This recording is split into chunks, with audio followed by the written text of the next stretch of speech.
kita yang udah lansia lah minimal bisa menggerakkan tubuh biar nggak kaku otot-ototnya.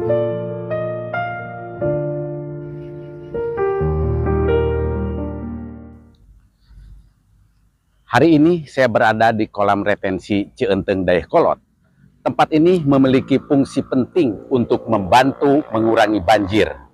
Namun saat melihat tempat ini, saya justru menemukan pelajaran hidup yang menarik. Kolam retensi Cienteng bukan hanya berfungsi membantu mengurangi banjir bagi masyarakat sekitar. Tempat ini juga menjadi ruang relaksasi dan melepas penat. Di sini, orang-orang berjalan santai, berolahraga, atau sekedar menikmati suasana yang tenang. Kadang ketenangan tidak harus dicari jauh-jauh, cukup meluangkan waktu sejenak, menikmati udara segar, dan mensyukuri apa yang ada di sekitar kita. Karena pikiran yang tenang sering menjadi awal dari kehidupan yang lebih bahagia.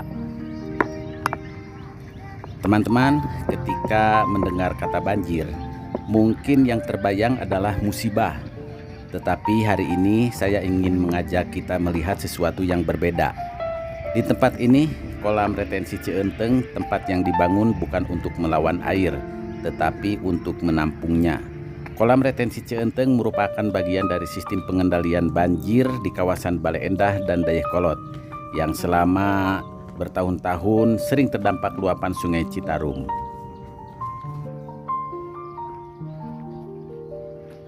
Menurut Bapak gimana nih Pak, dengan adanya fasilitas kolam retensi ini, ada tempat olahraga?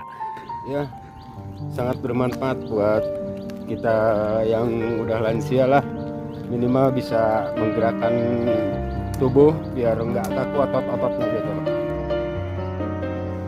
Banyak orang melihat tempat ini hanya sebagai kolam besar, padahal fungsi utamanya sangat penting. Saat air sungai meluap dan hujan turun deras, kolam ini menjadi tempat penampungan sementara. Tujuannya agar air tidak langsung masuk ke pemukiman warga. Peneliti tentang kolam retensi Cienteng menyebutkan bahwa kolam ini berfungsi sebagai tampungan sementara untuk membantu mengurangi debit banjir di kawasan Bale Endah. Dan saat saya melihat tempat ini, saya justru teringat pada kehidupan. Seringkali kita ingin menghilangkan semua masalah, padahal kenyataannya masalah adalah bagian dari kehidupan.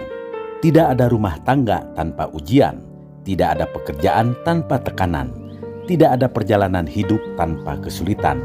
Mungkin yang perlu kita pelajari bukan bagaimana menghilangkan semua masalah, tetapi bagaimana menampungnya. Seperti kolam retensi ini, ia tidak marah kepada air, ia tidak melawan air, ia menampungnya sampai keadaan kembali normal. Dalam beberapa waktu terakhir, saya juga pernah berada di masa yang tidak mudah. Ada rencana yang tidak berjalan sesuai harapan. Ada keadaan yang membuat saya harus memulai kembali. Dan jujur saja, tidak selalu mudah, tetapi saya belajar satu hal. Kalau kita tidak mampu mengubah keadaan hari ini, setidaknya jangan biarkan keadaan itu menghancurkan hati kita. Tampung dulu, jalani dulu, karena badai tidak berlangsung selamanya.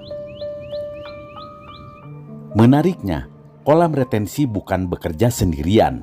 Ia terhubung dengan tanggul, polder, pompa, dan infrastruktur pengendali banjir lainnya. Artinya, untuk menyelesaikan masalah besar, dibutuhkan kerjasama banyak pihak. Begitu juga dalam hidup, kita tidak harus menghadapi semuanya sendirian. Kolam retensi Cienteng mengajak kita satu hal, tidak semua masalah harus dilawan. Sebagian cukup ditampung dengan kesabaran. Karena kesabaran bukan berarti menyerah. Kesabaran adalah kemampuan menampung keadaan sampai waktu membawa perubahan. Sebagian cukup dijalani dengan keikhlasan, dan sebagian lagi cukup diserahkan kepada Tuhan pada waktunya. Karena seperti air yang akhirnya surut, setiap kesulitan pun akan berlalu.